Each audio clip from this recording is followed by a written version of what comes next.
Today's top story is a good one. Star player versus role player.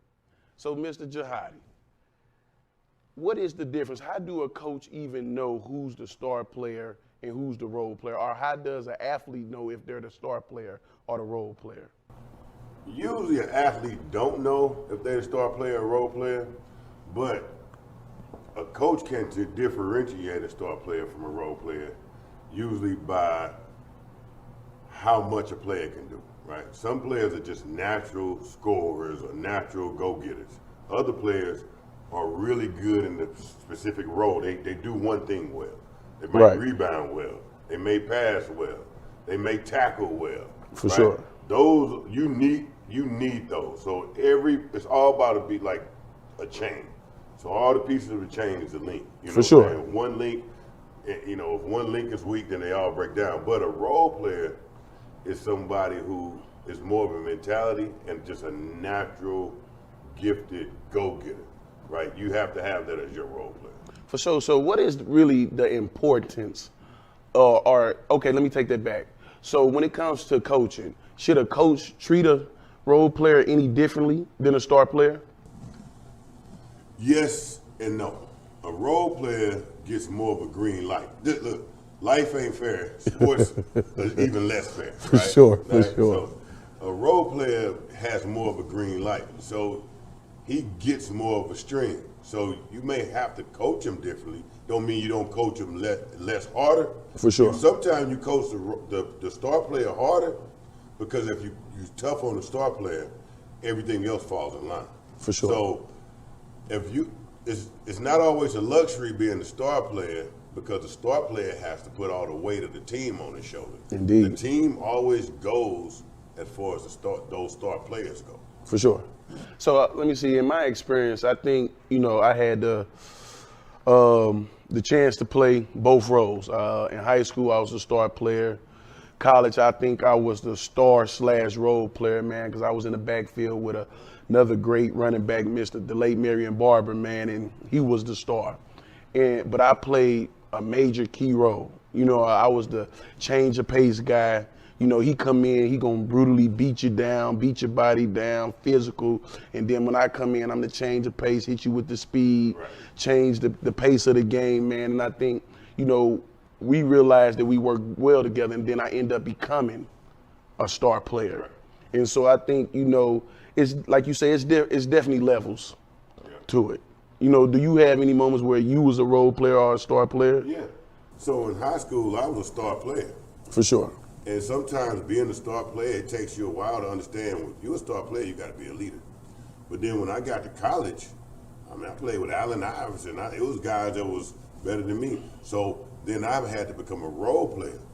But it was good that I was a star player and I had to learn how to be a leader, learn how to pour into my other teammates. So when I did go to college and end up playing a role player, I end up being a star in my role. For sure. You know what I'm saying? So I can be dependent in my role, and my role made a big impact, right? So you can be a role player, but you can be a star in your that role, like for sure. Dennis Rodman. Yeah. Dennis Rodman is a role player, but he's a star in his role. He is. You see what I'm saying? And I'm sure there's a lot of players like that in football, right? Indeed. So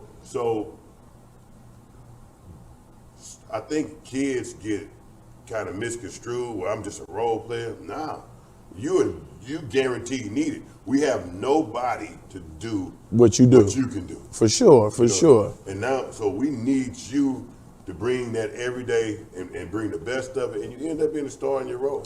At some point, and so the mentality had to be different. And even when you are a star player, like you have to be that game in, game out. And I think sometimes too, when we look at the mental aspect of it, man, star players, you can't really, because you feel like you have the best talent or the most talent, if you can't show up and be this player every game, I don't think you deserve to be labeled a star player. Well, star players can't just lead by just because they're a star player. You have to lead by example. There's a lot of responsibility with a star player. For sure. And that crown is heavy. It is. That crown is heavy. All people who think they're star players can't hold that crown. So like I tell you, star player come with a lot of weight on your shoulders, and if you're not willing to embrace all the weight and everything comes with it being a star player, then it's not. You might, you got to know that I can be a role player too, or I can come off the bench. Ain't nothing wrong with being the sixth man. It ain't, and I think being that role player, I think it mentally it gets you prepared for when that you have that chance to step up and take control of the game, take control of the team, and become that player that you know you can be. Right. So like I say, when Marion left, I became the man. And now I got all the weight, so if we win, lose, it's because of me. But you also got to see star players before you got, so you got for sure moved into that role. I did. Now when you get pushed, and when you get moved into that star player role, you know how to handle it. So that wraps up with the fan. We'll be right back.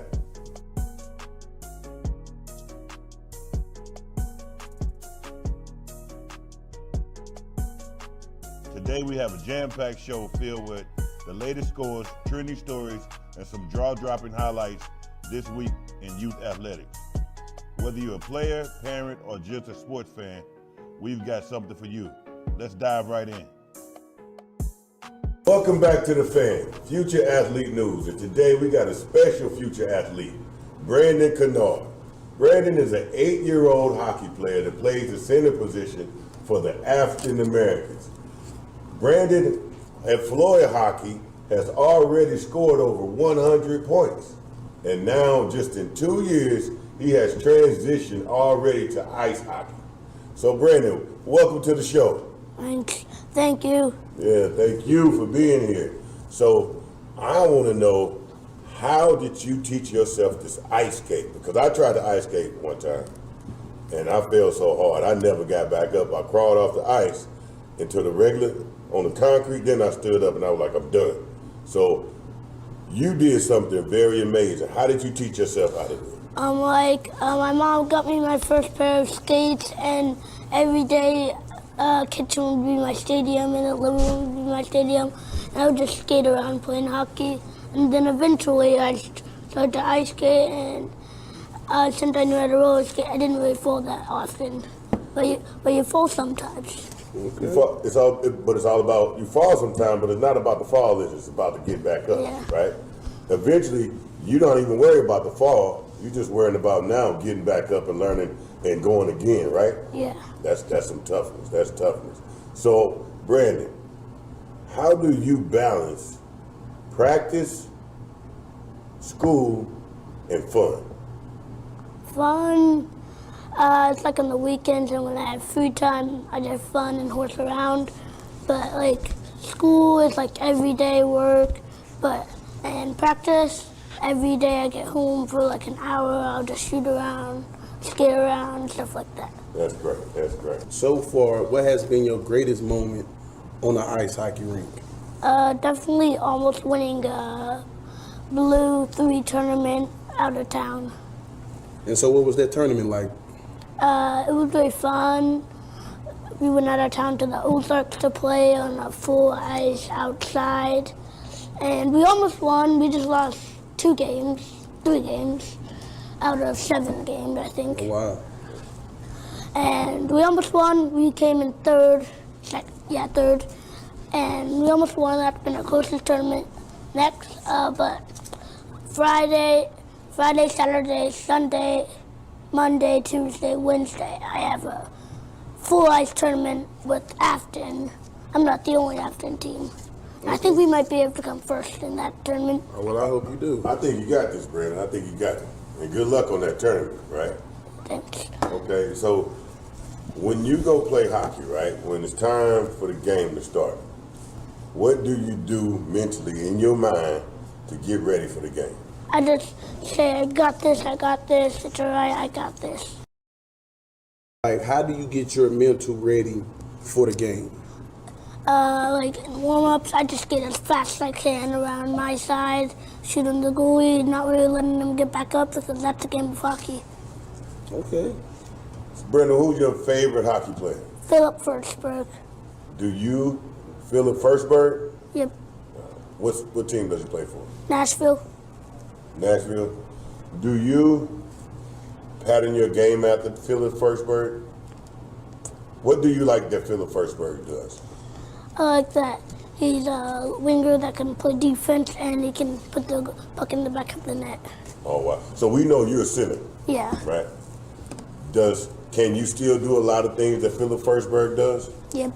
Okay. So if they know Brandon, your teammates know Brandon, Yeah. they say, what is Brandon good at? We could definitely depend on Brandon to bring us this. I'm good at scoring, I'm good at stick handling, and I'm really good at skating.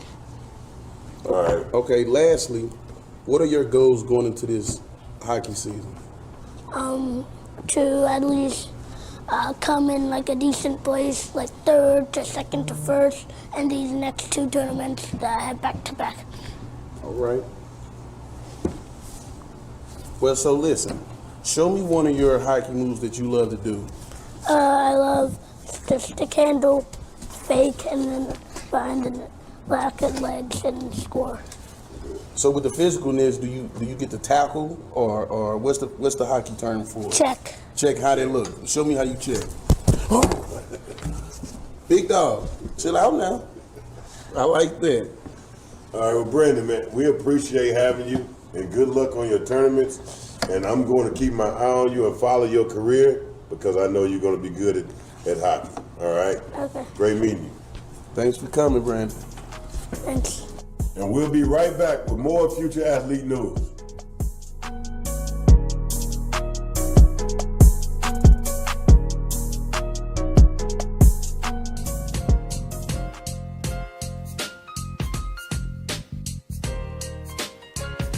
You're watching the TV network. What's up, fam? This is your host, Laurence and Jahidi, and here we have an amazing interview with you guys today. As of right now, we sitting on the campus of St. John Vianney, and as we meet with Coach Chris and have this amazing interview, stick with us as we tour the great lands of Vianney, the home of the Griffins. And I'm your host once again, Laurence. Interview and tell us about the rich history of St. John Vianney. So, Chris, welcome to the show. My pleasure, man. It's an honor to be here with you. I appreciate it. So, tell us a little bit about Vianney and the rich history of this great school. Yeah, so Vianney's all-boys Catholic Marianist high school, founded in 1960. We are traditionally a very popular place in the St. Louis area as far as people who want to send their kids to an institution that preaches high character, the development of the whole person. You do not have to be Catholic to go here, but I think the values that Catholic education brings are valuable for everybody. For sure. We have some very prominent sports programs. Our football program has won state championships recently in 2016, 2018. Our baseball program is one of the top in the nation every single year. Basketball teams coming off a Final Four run last year, lost in the district championship this year to Webster, who was the eventual state champions. We take a lot of pride in our campus, a lot of pride in the things that we do. Beautiful facilities. We're standing here on this new turf field. It's I think it's been done now about two weeks. 2 weeks? Yeah, Oh, so, man, fresh. You're one of the first guys to be on About the rich history of this program. I heard y'all had a few amazing great athletes that come through this program. Do you mind speaking on some of the great athletes that came through Vianney? Yeah, I mean, the first one people talk about, I think, just going back years ago, I never got to meet him, but being a former St. Louis Ram is a guy named Trent Green. Oh, wow. Trent Green played for the Rams, played for the Kansas City Chiefs for a few years, had a pretty decent NFL career. His jersey number is actually retired here, so you don't see people in our program wearing the jersey number 12. That was crazy. That's history that I did not know. There you go. I did not know. Yeah, then you move forward to more recent years. You have guys like Kyle Markway. He had a small stint with the Cleveland Browns, played in the UFL for a little while. And then obviously I think the biggest name for us is Kyron Williams. He was a part of both those 16 and 18 state championship teams. Left here, went on to Notre Dame, had a great career at Notre Dame, and now plays for the Los Angeles Rams. So during my 3 years here, I've had a lot of interactions with him. He comes back, he uses our weight room, we'll hang out in the lunchroom with our kids and just get to know some of the guys. And so having that type of guy in our community who just shows that anything's possible, I think is huge. I'm a big advocate for the Vikings, for Norman. Okay. Right? Yeah. And I always like to say our weight room is by far the top of the list. Now, our athletic program might not be there. Okay. But before we go see this weight room that you love, Yeah. it got to be up to par. Because listen, I will put ours. I've never seen Normandy's, but what I can tell you is ours is up there. It's Okay. I'm a CS guy. I've spent a lot of time in a lot of weight rooms, and we have everything you need here. So. Okay, listen, I just wanted to All put right. that disclaimer out there. Ooh, I can see it already. Sign off. We got to get this one. Y'all got a Matt helmet? No. Oh, That's the a Rams. Rams helmet. Signed Oh, by my God. Kyron, and that football over there signed by Kyron. Who went to Michigan? Nobody, those are our helmets. That's y'all helmets? Yeah, that's Whoa. far. Michigan coming on with a cease and desist in a minute. No, this is a hell of a weight room. Ooh, I don't know. Y'all up there. Y'all up there. Yeah. Absolutely. See, this is what they get us at, man. They get a lot of personalized Yeah. stuff, man. That's a big part of it. I agree. They Color coded and yeah. stuff. I agree. Like, hey, this is an amazing weight room. I like it. It's clean, and I like the fact that I think this one thing we don't have is like a special because is it the coach's job to be a trainer, or should schools have strength and conditioning trainers for all sports? You know what I'm saying? Like, I think a person like you is a valuable asset because not only you a coach, but then you can assist and train it. But I think sometimes a lot of coaches really don't know. I think to do it right, you have to have an individual guy that is his sole purpose. For sure. You have to have a guy. It's not the head basketball coach's job to figure out what's best for his program as far as strength conditioning. There should be another individual within their program that can help him do that. I just happen to also be the head football coach, but even within our football program, I oversee that, but I have other people who run it for me. For sure. Because there's not enough time in the day, right? It's not. Yeah, this is, like I say, this is amazing, man. And so, this is, like you say, this is the foundation. I tell kids they should stay in here. You know what I'm saying? Worst case scenario, when you have amazing facilities like this, worst case scenario, you should look like an action figure Yeah. when you leave in Vianney. Yep, And no so, excuses, that's for sure. you cannot have it. So, this was definitely a great visit, man. So, what's next on the agenda for us? Let's head down the hall to the field house. Let's go. This is. Well, I see first place already. So that's Trent Green, Kyron, Kyle Markway. Randy Frisch is a gentleman that played here for us. Unfortunately passed away in a car accident. Every homecoming game we have the Randy Frisch MVP award, and the alumni come back and they vote on the MVP of the game. The trophy's over there in that. The one all the way down there, yep. Okay. And then everybody's name who wins it gets their name on it. Listen, speaking of Vianney and speaking of the sports, so I heard that y'all starting a feeder program to help with the enrollments in your sports program. So tell me about it. Well, I think it's funny. You guys were doing a special on private versus public, right? For sure. And I think I'm somebody who has seen both lights. I went to public school through grade school. Then I transferred here to Vianney, which is a private school, so I understand both dynamics there. I've coached in public schools most of my coaching career. This is the first ever private school I've ever been a part of as far as a coach. For sure. So I've seen all those different dynamics, right? I've been lucky enough to take over programs as a public school coach where I was coaching kids who had been playing together since they were in second grade. They were selling these for $1,000. Oh wow. And we sold out of them. Wow, I can just imagine. If you talking about them size, I had a lot of those. Yeah, and people, think of all the people that have played on that field who want a piece of it. And how many wealthy families we have in our community who say, oh, $1,000 for a piece of field, I'll hang it on my wall. No You've been problem. an amazing school tour, man. We appreciate you for allowing us to see your grounds, your amazing school. We got to see the history of the school. We got to see the new field, the weight room that I would put probably 2 behind normally, but once again, man, we appreciate you for having us. Is there anything else before we get up out of here that we should know about Vianney that you want the people to know?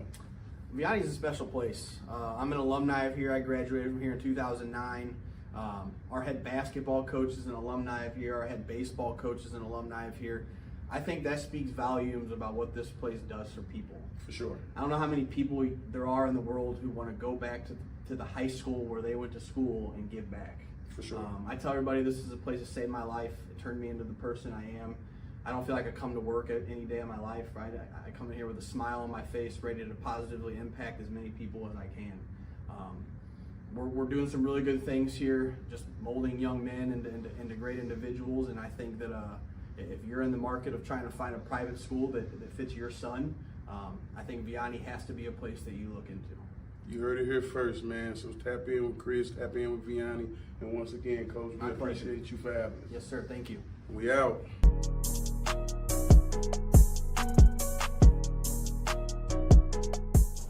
Next up, we have the top 10 plays of the week. It's your boy Drake, and welcome back to the Fan. Guess what? We got another top 10. This one here from my guy Clint. Shout out to that camera work, my boy. Let's go straight football on this. This year, previous season, my man. Whoa, what he just do? Did he throw it back? Cameraman lost. He didn't know where the ball was at. He don't want to go down. Oh, okay, here we go. Number 9. What is that, the Red Raiders? Oh, good pass. Got hit with the TD. I like that. I like that. How you see him, man? How'd you see him? Hey. Good pass. Good pass. All right, here we go. Number 8. Number 8 sees him in a touchdown. Oh, what a touchdown. Good catch. Good catch, boy. Good catch. That's elite, man. I ain't gonna lie. That's elite.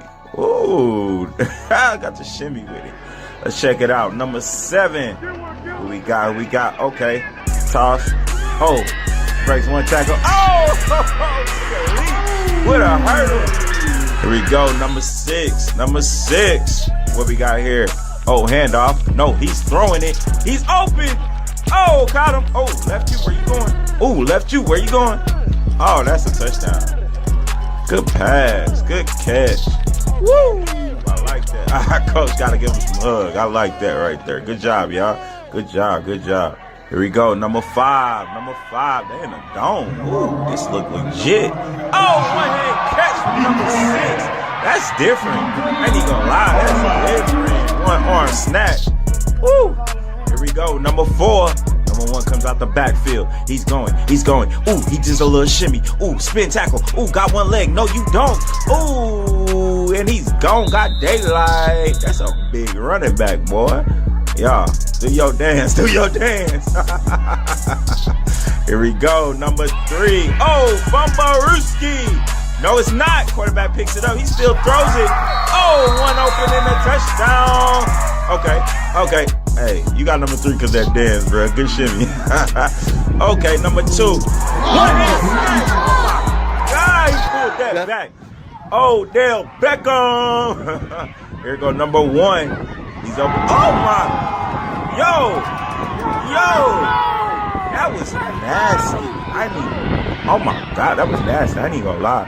He snatched that one in like, give me that. Nah, like Scorpion. Give me that. Get over here.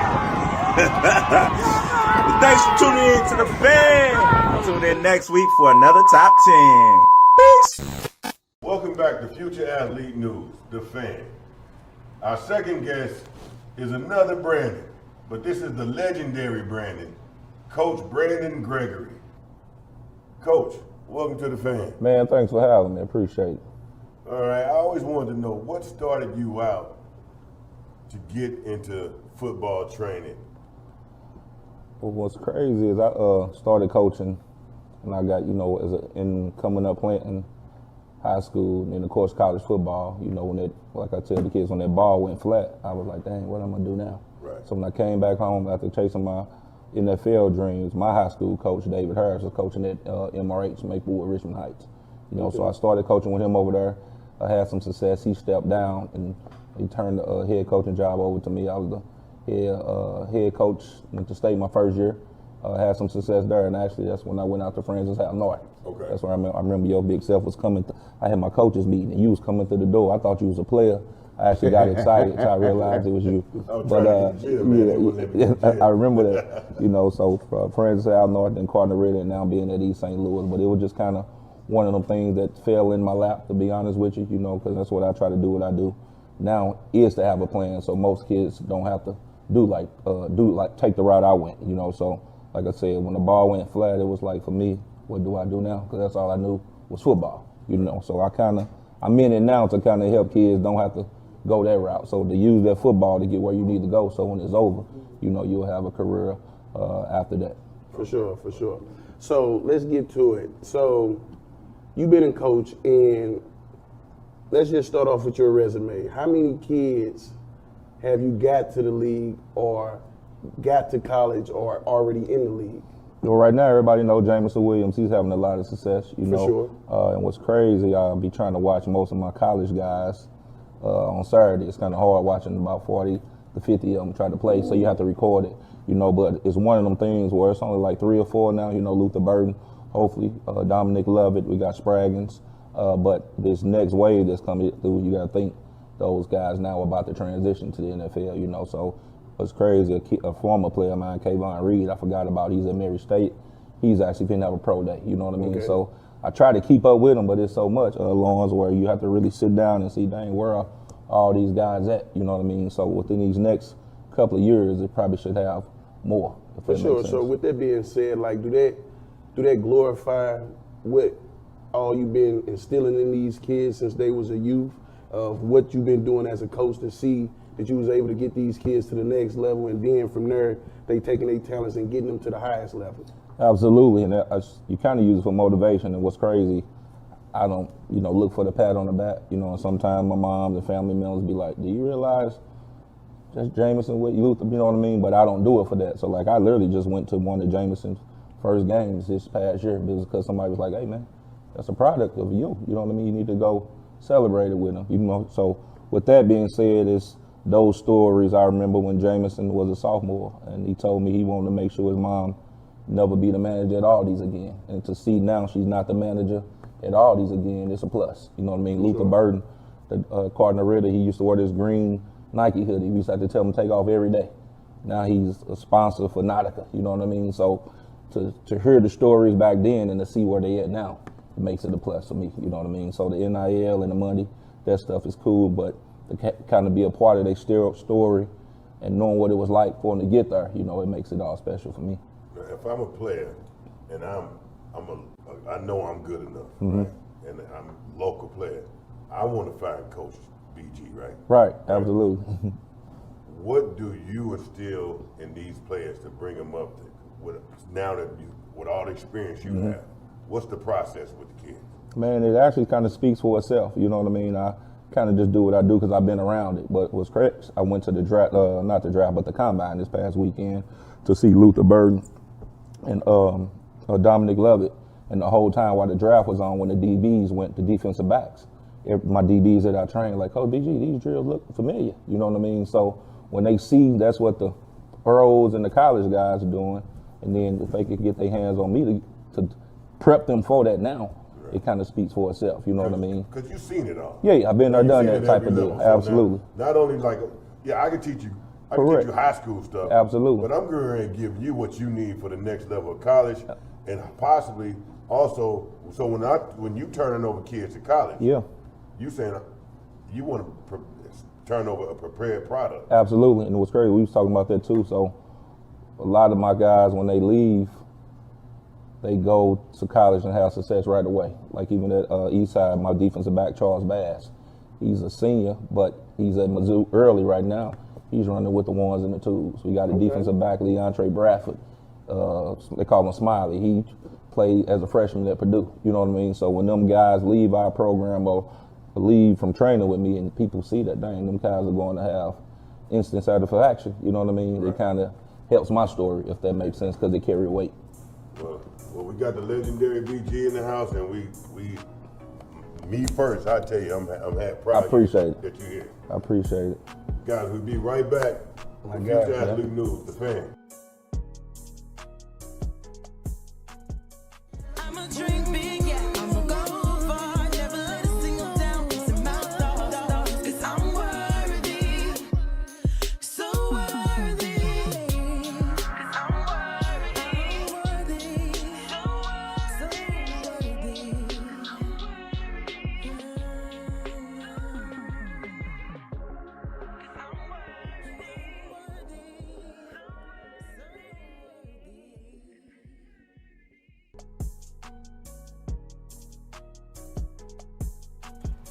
As we wrap up another great episode here on The Fan, I want to give a special thanks to both our guests, Brandon Kennard and Brandon Gregory. It was such an amazing interview. I'm your host, Laurence Maroney.